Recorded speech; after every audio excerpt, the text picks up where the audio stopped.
Dorothy Street. She is a threat to the crown, isn't she? The most dangerous handmaiden in all of King's Landing.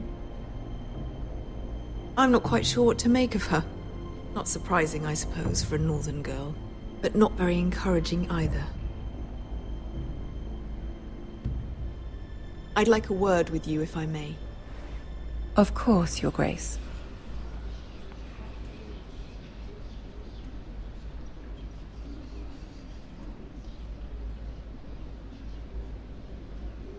I'll walk you out. This may come as a surprise, but I met your father once, at the tourney at Lannisport. Even then he didn't trust Roose Bolton. We only spoke briefly, but your father struck me as an honorable man. You have my condolences for his loss. These would be trying times for your family, even under the best of circumstances. Thank you, Lord Tyrion. That's very kind of you to say. You were brave to declare your loyalty to Lady Margaery. No doubt she was pleased, but Cersei, she will not soon forget what you said. It was quite the first impression. I, of course, found it all highly entertaining. But it certainly wasn't what Cersei was expecting. I did it for Lady Margaery. As you should. And of course she has your best interests at heart. My sister and I have our differences. She takes great pleasure in her little charades. I take mine in thwarting them. We must find our amusements where we can. She threatened to give your ironwood to another house. It is the Master of Coin who decides such matters. The Crown needs boats. Boats need wood, and I speak for the Crown in this regard, not her. You can help my family. I suppose the Crown could be persuaded to secure ironwood from House Forrester. Lady Margaery might not look favorably on such an alliance, and it would infuriate Cersei. Although what would be amusing for me might prove rather dangerous for you and your house. Are you willing to risk that? It may be far too dangerous. In fact, forget I even suggested such a thing. It's a risk I'm willing to take, Lord Tyrion. Please. You are a brave girl, aren't you? I'll consider it. Now, if you'll excuse me, I promised Sansa I would join her for dinner tonight. 3 beautiful bottles of Dornish wine await my arrival. The mere thought of them makes me thirsty already. I hope we meet again. Nothing would make Cersei happier. Until then, be careful. This is not the North. King's Landing can be a nest of vipers to the uninitiated.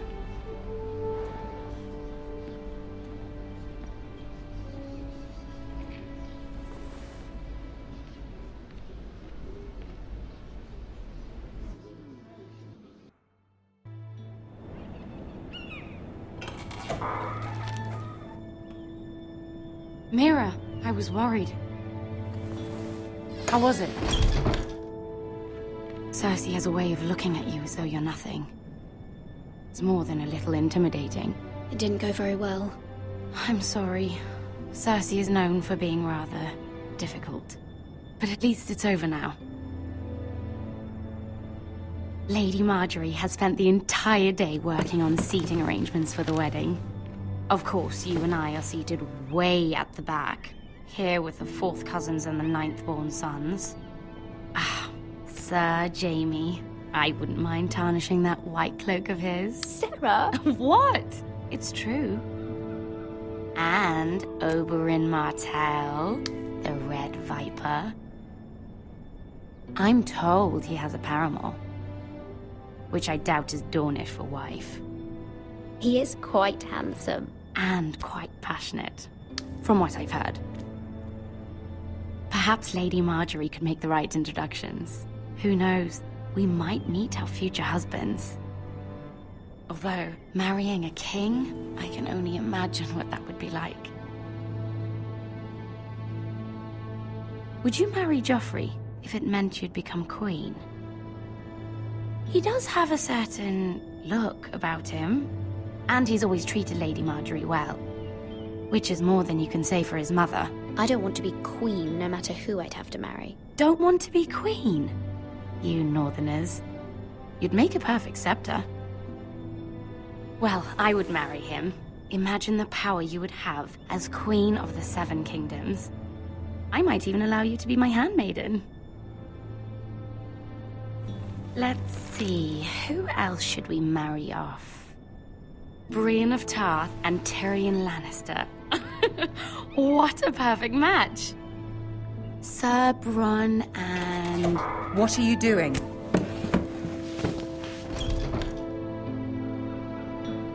Well? Sarah? I'm sorry, my lady. As am I. We shouldn't have been messing about. This is not a game. It's a battle plan.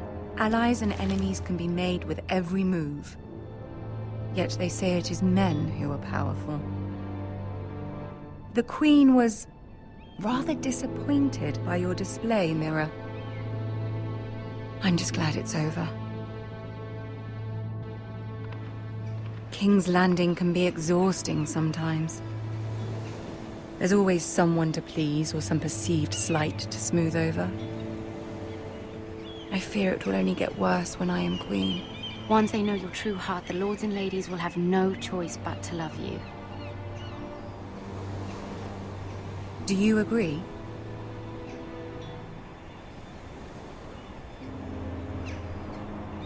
It doesn't matter what you feel. It only matters what you say.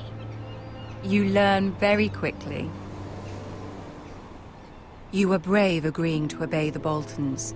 That cannot have been easy. I know you must fear what Lord Bolton might do to your family. I do appreciate your willingness to appease her, as difficult as it may have been. Thank you, my lady. There's been something on my mind. Something important.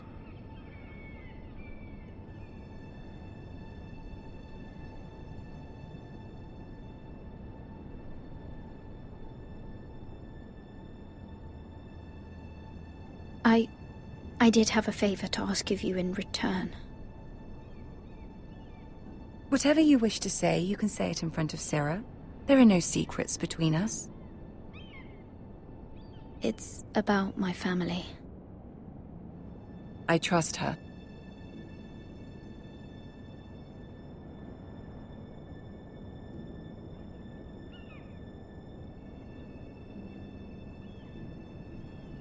Go on. Ask.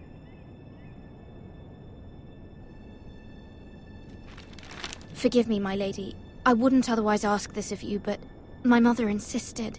It's about my family. Ramsay Snow. What would you have me do? My mother fears our family will suffer if Ramsay is left to do as he likes. She thought, if a raven could be sent to the Boltons to let them know House Forrester has the protection of the crown. I know it's a lot to ask of you, and I wouldn't otherwise, but she insisted. That is no small request, especially now. I know, my lady, and I wouldn't ask this of you otherwise. But my mother has left me no choice. She insisted. Joffrey knows only too well your family fought for the Starks, and now you would have me ask him to intervene. Is the situation that dire? You can't, my lady. King Joffrey won't like it.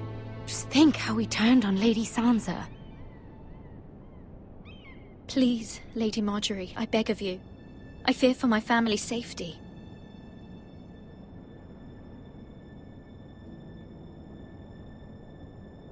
I don't know, Mira. If Cersei were to find out...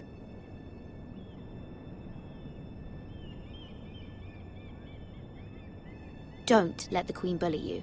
You have power over him, Lady Marjorie, as no one else does. Not even his mother. Ramsay Snow will arrive at Ironrath within the week.